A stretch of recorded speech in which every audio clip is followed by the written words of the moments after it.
Vous êtes à Dakar dans le cadre de la cérémonie de présentation du livre de Ndongo Samba Sylla et de Madame Fanny Béjot. Oui, oui. Vous avez lu le livre. Quelles sont les idées forces qu'on peut retenir? Il faut retenir que il y a un an déjà, j'étais à Dakar pour discuter du franc CFA et de ses problèmes.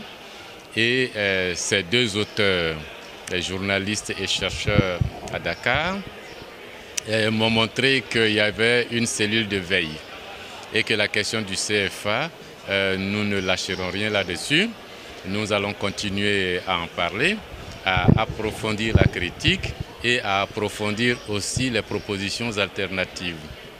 Parce qu'il est établi clairement aujourd'hui, et dans l'ouvrage c'est bien dit, que le CFA en fait est une grosse escroquerie morale. Il reste maintenant à faire en sorte qu'à défaut de convaincre les chefs d'État des pays de la zone franc à s'engager dans une sortie de ce système, à être pédagogique, à parler aux populations, à parler aux commerçants, à parler aux opérateurs économiques, à parler aux agents économiques de ces pays pour que cette opinion se soulève. Mais il s'agit aussi de parler à l'opinion européenne, à l'opinion française, que les populations françaises comprennent bien que les dirigeants français de l'après-Seconde Guerre mondiale ont mis en place un système monétaire dans les pays africains du franc CFA pour exploiter, pour pomper, pour voler le travail de ces populations, et qu'avec ce système-là, ces pays africains de la zone franc ne pourront jamais se développer.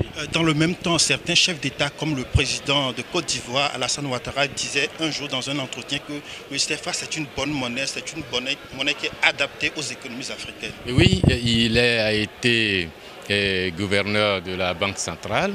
Le CFA a ses défenseurs, mais leurs arguments ne tiennent pas du tout par rapport aux nôtres. La question, c'est que ce sont eux qui décident. C'est pour cela que maintenant, notre plaidoyer ne s'arrête plus aux officiels des gouvernements. Nous continuons à leur expliquer, parce qu'ils ne peuvent plus dire qu'ils ne sont pas au courant, mais notre plaidoyer va en direction des populations africaines et des populations européennes, surtout les populations françaises. Est-ce que vous savez que votre gouvernement, au quotidien, fait payer des impôts à ces populations qui sont en Afrique, même si on vous dit en permanence que c'est l'aide que vos pays donnent à ces pays, le système du franc CFA appauvrit ces pays. Il faut expliquer aux Européens ce qui arrive avec l'euro et la crise que l'on constate en Grèce, en Italie, en Espagne, au Portugal et même en France par rapport à l'Allemagne. C'est exactement le même système qui a été imposé par le général de Gaulle et Debré et les autres jusqu'à aujourd'hui aux pays africains de la zone franc. Vous mettez ensemble des pays qui ont des systèmes productifs différents, avec un qui a un système productif compétitif de haut niveau, des produits de haut de gamme, et à côté d'autres qui ont des systèmes archaïques de production, des niveaux de compétitivité faibles, des niveaux de rendement faibles. Vous les mettez ensemble dans un système monétaire et puis vous placez entre eux un taux de change fixe. Le résultat, c'est que ceux qui sont les plus compétitifs, les plus productifs, vont pomper la richesse de ceux qui sont les plus pauvres. Et au sein de l'Union européenne, ça se voit. L'Allemagne est devenue encore plus puissante après l'instauration de l'euro, là où la structure industrielle d'Italie et de Grèce ont perdu parfois 25 à 50% de leur capacité. Les usines sont en Allemagne, et puis la pauvreté dans les autres pays. C'est ce que nous vivons en Afrique depuis 1945. Il faut changer ça. Alors, monsieur le ministre, est-ce qu'à l'époque, quand la Guinée a quitté, elle a subi la répression de la France? Est-ce qu'aujourd'hui encore, la France a cette force de répression si un État se décidait à quitter tout seul la zone franc? Elle peut encore avoir le système de répression, mais il ne faut pas prendre les cas qui n'ont pas marché. Il faut regarder la Tunisie, le Maroc, l'Algérie, le Vietnam, Madagascar. Des cas ont marché. Le tout, c'est de savoir comment est-ce qu'on organise. Est-ce que la Guinée, en sortant, s'est donné les alternatives nécessaires? Peut-être pas. Aujourd'hui, Donc, tous les pays peuvent sortir individuellement ou collectivement, créer leur monnaie. Techniquement, c'est possible. Politiquement, c'est possible. La France n'a pas d'autre moyen de faire pression. Le monde est global aujourd'hui. Il faut simplement le vouloir.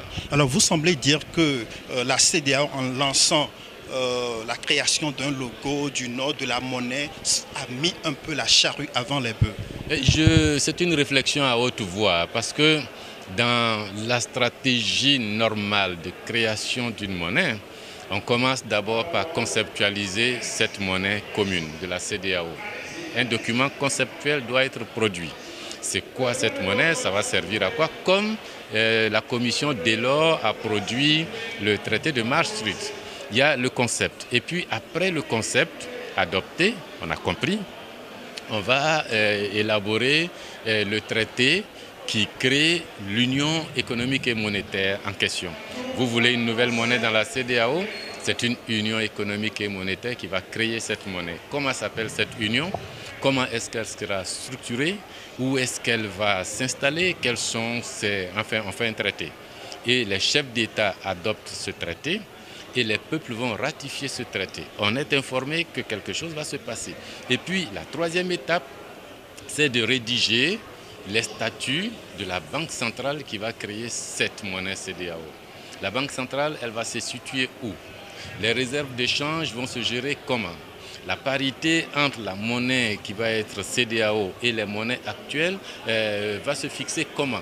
Est-ce qu'un Dalassi sera égal à un Escudo, sera égal à un CFA dans la nouvelle monnaie? Ou est-ce qu'on fait des proportions comme les Européens ont fait les proportions? Comment l'actionnariat va se présenter? Est-ce qu'on fait comme dans l'UMOA actuel où tous les pays ont le même niveau? Ou bien alors est-ce qu'on fait comme avec les Européens où l'Allemagne a un actionnariat, a un nombre d'actions plus élevé que la Grèce, l'Italie et les autres? Mais toutes ces questions doivent être discutées dans d'abord un statut de la Banque centrale avec les problèmes de change, les problèmes de réserve. Et puis une fois c'est fini, que ce traité, ce statut est adopté et ratifié, alors seulement on lance l'idée. Voilà, nos États ont décidé d'aller à la monnaie unique. La monnaie unique sera avec une banque centrale et la banque centrale vous demande comment est-ce que cette monnaie va s'appeler. Est-ce qu'elle va s'appeler le Sika? Est-ce qu'elle va s'appeler le Wari? Est-ce qu'elle va s'appeler le Kori? Et puis comment ça va se dessiner les billets, les pièces? Est-ce qu'il nous faut des billets de 100 000, des billets de 10 000, des billets de 500? Où est-ce qu'on ira fabriquer ces billets? Est-ce qu'on les fait à Guédiawaye ou est-ce qu'on les fait en Chine? Est-ce qu'on les fait à Abidjan? Et quel est l'imprimeur qui va faire? Alors on commence à réfléchir à toutes ces questions qui sont des questions finales. Mais quand la commission de la CEDEAO lance déjà un concours pour trouver le nom, le logo, les couleurs, alors qu'on n'a aucun document conceptuel, on n'a aucun traité qui crée la zone monétaire. On n'a même pas un projet de statut de la Banque centrale. Nous autres, on se dit, il y a des façons de commencer à avancer qui nous rassurent que les choses vont marcher. Quand vous commencez par vous habiller en portant votre pantalon, votre costume avant le slip, on se demande comment vous allez sortir.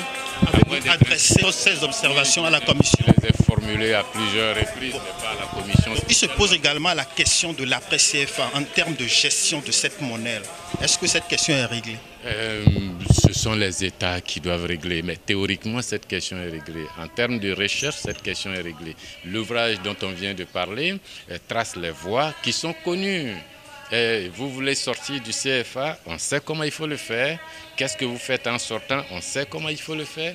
Mais enfin, il ne faut pas que les Africains s'amusent. Le Ghana à côté fait comment? La Tanzanie fait comment? Le Libéria fait comment? Le Maroc, qui est le premier gros investisseur dans les pays africains, fait comment? Quand on n'a pas envie de bouger, on trouve des alibis. La monnaie, c'est un objet de souveraineté. Dans toutes les constitutions de tous nos pays, il est dit que l'émission monétaire, la parité, relève du domaine de la loi. C'est aux hommes politiques de décider, c'est au Parlement de décider, c'est aux chefs d'État de décider, qu'ils fassent leur travail, mais qu'ils ne commencent pas à crier déjà aux difficultés qui font que travail va être mal fait, il faut déjà faire et puis on corrige.